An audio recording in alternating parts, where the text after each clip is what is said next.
Everyone, आज अगर हम देखें तो पूरी दुनिया कहीं ना कहीं एकजुट हो चुकी है कोविड-19 के अगेंस्ट। लेकिन अगर वहीं हम चाइना की बात करें तो चाइना आज भी अपनी पॉलिटिकल गेम्स खेल रहा है दूसरे देशों के साथ। और अगर नेबर कंट्रीज़ की बात करें तो नेबर कंट्रीज़ से तो चाइना वॉर चाहता है। कभी आपने सोचा है कि अगर इंडिया और चाइना की वॉर हो जाती है तो चाइना का सबसे डेंजरस वेपन कौन सा रहने वाला है? चाइना का सबसे डेंजरस वेपन रहेगा उसकी इकॉनमी।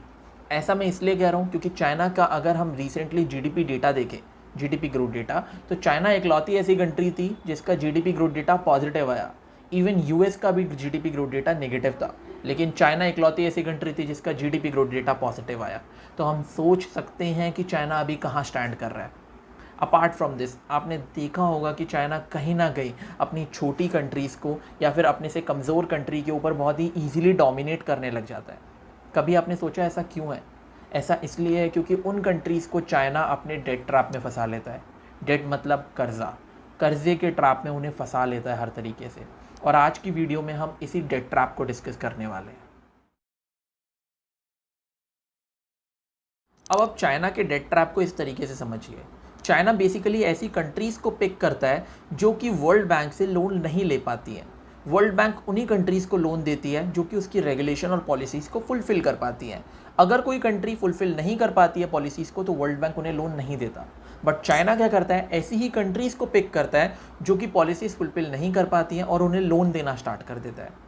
अब धीरे धीरे इस तरीके से समझिए, अगर कोई भी कंट्री पॉलिसीज़ फुलफ़िल नहीं कर पा रही है तो इट इज़ क्वाइट ऑब्वियस वो लोन वापस नहीं कर पाएगी और चाइना धीरे धीरे उन्हें लोन प्रोवाइड करना शुरू कर देता है। अब जैसे जैसे टाइम बढ़ता चला जाता है, लोन का अमाउंट बढ़ता है, इंटरेस्ट बढ़ता है, प्रेशर बढ़ता है।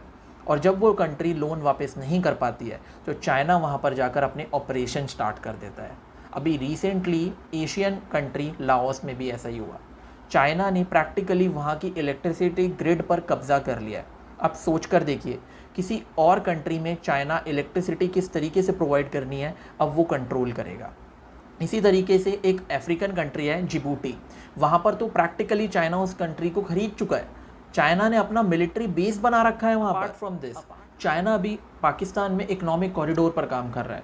आपने इसके बारे में सुना भी होगा, China Pakistan economic corridor, CPEC.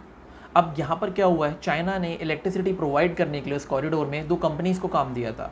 अब ये दोनों चाइनीज़ कंपनीज़ थी और ये चाइनीज़ कंपनी क्या कर रही हैं, अपने ही बिल्स को एग्जैजरेट कर रही हैं। ये बहुत बड़ा स्कैम सामने आया है।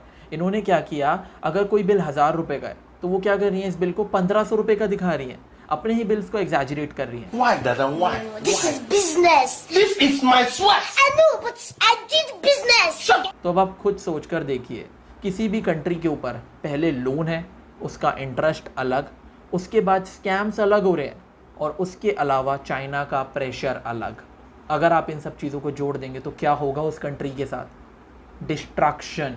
And this is how China dominates, this is how the debt trap works. अब पॉइंट ये आता है कि चाइना लोन दे रहा है, इंटरेस्ट ले रहा है, तो अपनी इकोनॉमी को ही तो बूस्ट कर रहा है। प्रॉब्लम क्या है? प्रॉब्लम यहाँ पर ये है कि चाइना जिस भी कंट्री के ऊपर डोमिनेट करता है लोन देकर, वहाँ पर चाइना अपना खुद का एक मिलिट्री बेस बना लेता है और अपनी एनिमी को सराउंड करना स्टार्ट कर देता है। आप इस बात को इस तरीके से समझेंगे, इंडिया के केस में आप देख सकते हैं यह है string of pearls. Basically China ने हमें हर जगह से डोमिनेट करना शुरू कर दिया, हर जगह से इसने हमें सराउंड कर रखा है।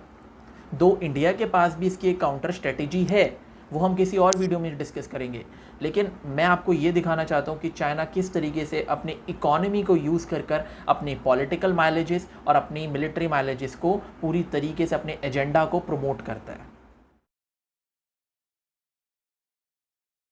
ठीक है, प्रॉब्लम समझ आ गई। चाइना अपनी इकोनॉमी को यूज़ कर रहा है एज अ वेपन, लेकिन इसका सोल्यूशन क्या है? सोल्यूशन बहुत ही सिंपल है, हमें हमारी मनी को यूज़ करना है, हमारी पॉकेट को यूज़ करना है as a weapon. As simple as I can see, we have to boycott China. बहुत ही नॉर्मल हो गया ना, कहीं सुनी सी बात लग रही है, चाइना बॉयकॉट कर दो। मन में आ रहा होगा it is not practically possible, हम बहुत डिपेंडेंट हैं। I know this is true, हम बहुत ज़्यादा डिपेंडेंट हैं आज चाइना पर। लेकिन अगर हम आज स्टार्ट करते हैं ना, छोटी छोटी चीज़ों से स्टार्ट करते हैं चाइना को बॉयकॉट करना, तो कहीं ना कहीं आज से 5 या 6 साल बाद हम चाइना को बॉयकॉट कर सकते हैं। आज हमने कुछ एप्लीकेशंस को बैन करा तो हम देख सकते हैं कि चाइना को कितना बड़ा लॉस हो रहा है। टिकटॉक और पबजी बैन होने से हमने देखा कितना बड़ा लॉस हुआ है चाइना को, चाइनीज़ कंपनीज़ को कितना लॉस हो रहा है। तो आप प्रैक्टिकली सोच सकते हैं कि आज से अगर हम स्टार्ट करें तो 5 या 6 साल बाद हम चाइना को प्रॉपरली बॉयकॉट कर सकते हैं। तो it is totally dependent upon us and it is a request from my side. आज से आप कोई भी प्रोडक्ट खरीदिए, उसका एक बार ऑल्टरनेटिव ज़रूर देखिए, एक बार। This should be clear in our head that boycott China is not a hashtag only, it should be a mentality, it should be a sentiment.